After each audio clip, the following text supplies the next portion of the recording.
Support for Donnybrook Last Call is provided in part by Design Air Heating and Cooling. Welcome back to Last Call. Hey, political season. It's coming up, man. August is the first Tuesday in August is almost here. It kind of snuck up on me.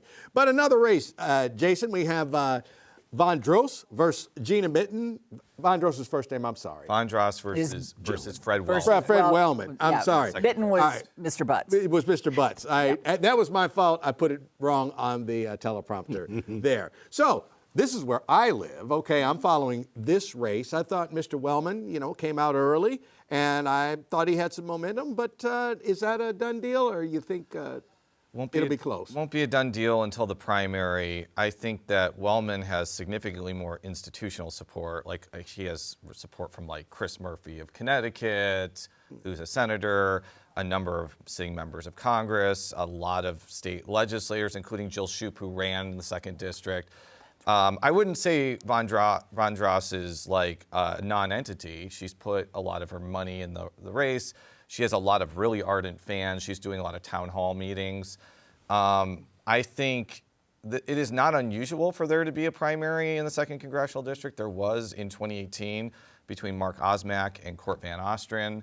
That did not really hurt Van Ostrin when he only lost Dan Wagner by a small amount. So I actually think primaries could probably be not as damaging. And I think it'll probably, I'm assuming the National Party will do polling of the 2nd District, and if it's really close, then the winner will get DCCC funding, which is a blessing and a curse. It's a blessing because you get the money. It's a curse because the DCCC makes the candidates go into a very moderate-ish box when they really don't want to. Okay, but I was going to say, what does it make them? Do you have to be more progressive once you get it? Well, the second, it's probably the opposite. You probably have to be blander, I think is the best way I could put it.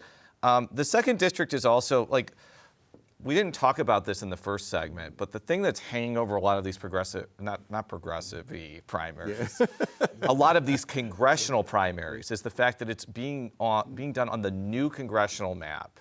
And on August 4th, Denny Hoskins is likely going to say, no referendum, it's hurting my feelings, or it's illegal, or whatever. If that referendum is put on the ballot by a court, the Supreme Court of Missouri very clearly said that map was not in effect as of last December.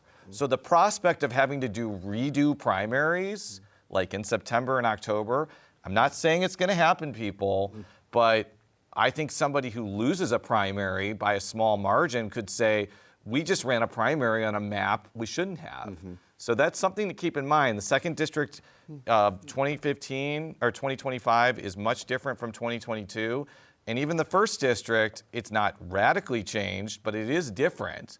So that is something to keep in mind and not forget about, that there is some ambiguity over which map is going to be done in November. Interesting race also in the sense that it's boiled down to sort of money issues, in the sense that Fred Wellman had taken a shot at Miss VonDross back in February or early March about lending money to her own campaign, saying that was out of touch, to which she immediately responded, bringing up Fred Wellman's 2 bankruptcies and federal liens that he's had and still trying to pay down, an issue that he has been up front on the campaign trail. So well, you have to be. It's not hidden. Because somebody's going to bring it up if you don't bring it up. That's what I mean. So well, and Wagner, I don't think that's politically heroic. I just think that's realistic. But he's I been didn't say No, it I was know. heroic. No, I know. just I know. said Settle down. he hasn't tried to. You settle down. Hey, don't tell me to calm down. So I think that it's come to be that argument there. But as Jason said, it seems that the Democratic establishment has already kind of cast their weight in with Fred Wellman, along with all the people he mentioned. Jason Kander has endorsed her. A lot of the trade unions, the big ones, the Teamsters, the UAW, have also endorsed him. So it seems to me that the Democratic Party, at least in Missouri, wants Fred Wellman to run as the Democratic candidate, which is where the other money issue comes in, because whoever wins is going to run against Ann Wagner, who, if it happened today, they would have about a couple of $100,000 apiece, Ms. VonDross and Fred Wellman. Congresswoman Wagner has $4.4 million. Yeah. So at some point in time, people go, well, money counts. And you can say what you want about, and we can, as political reporters, divvy it all up.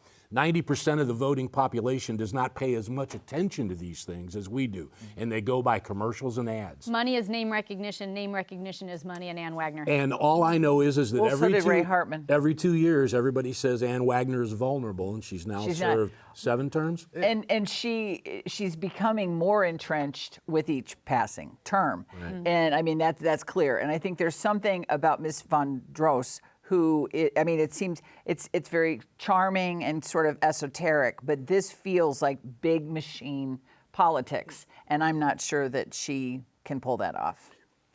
Living in that district, I kind of sometimes feel like I'm not represented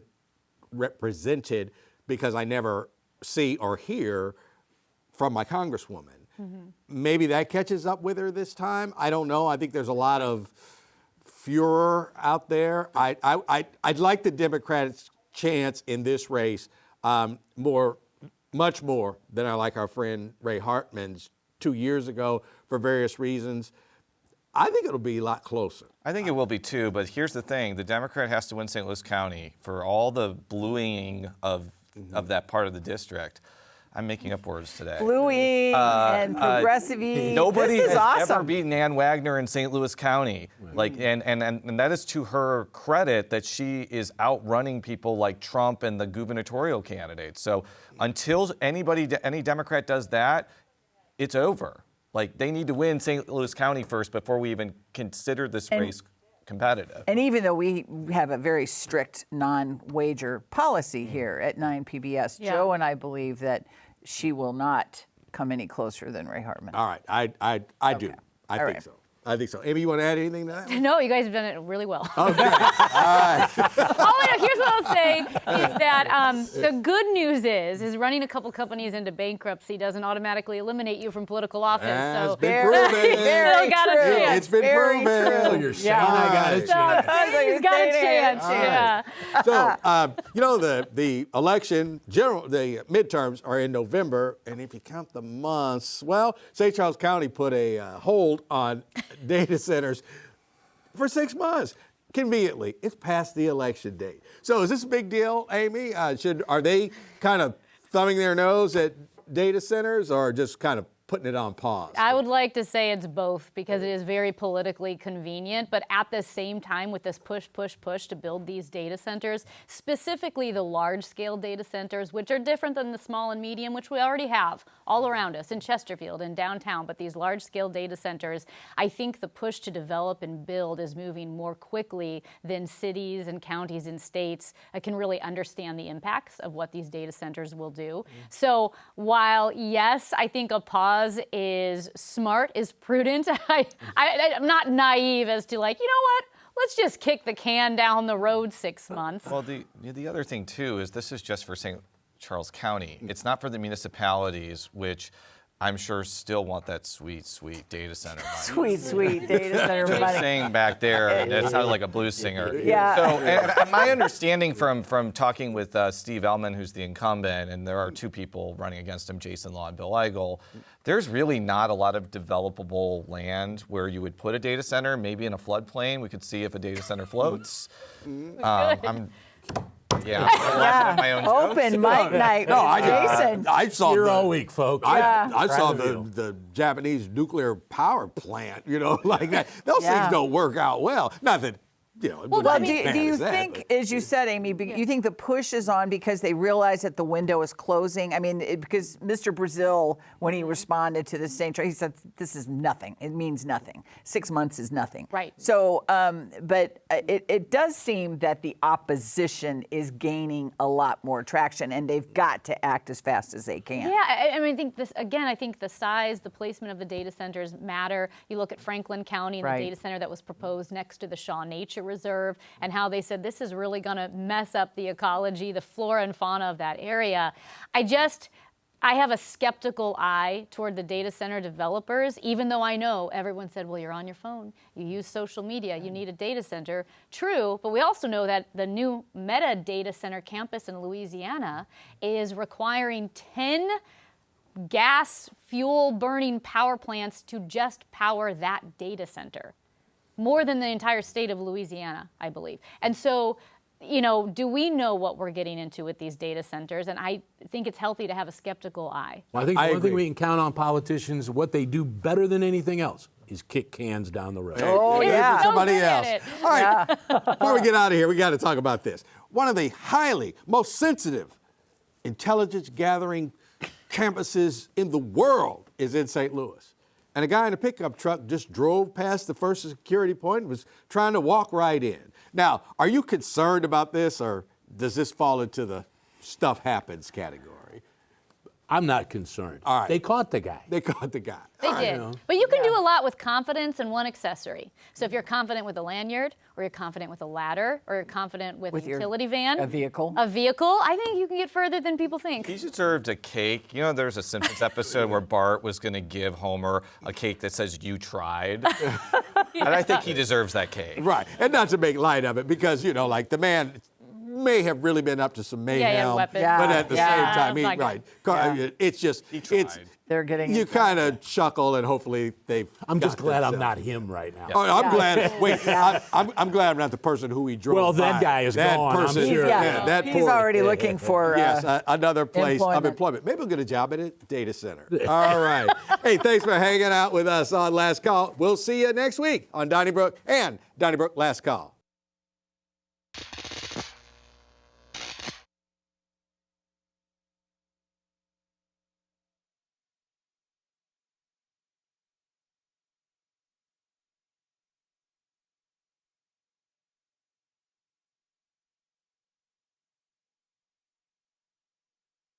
Even if the light had gone out, even though I was still on the screen, I would have probably just broken character.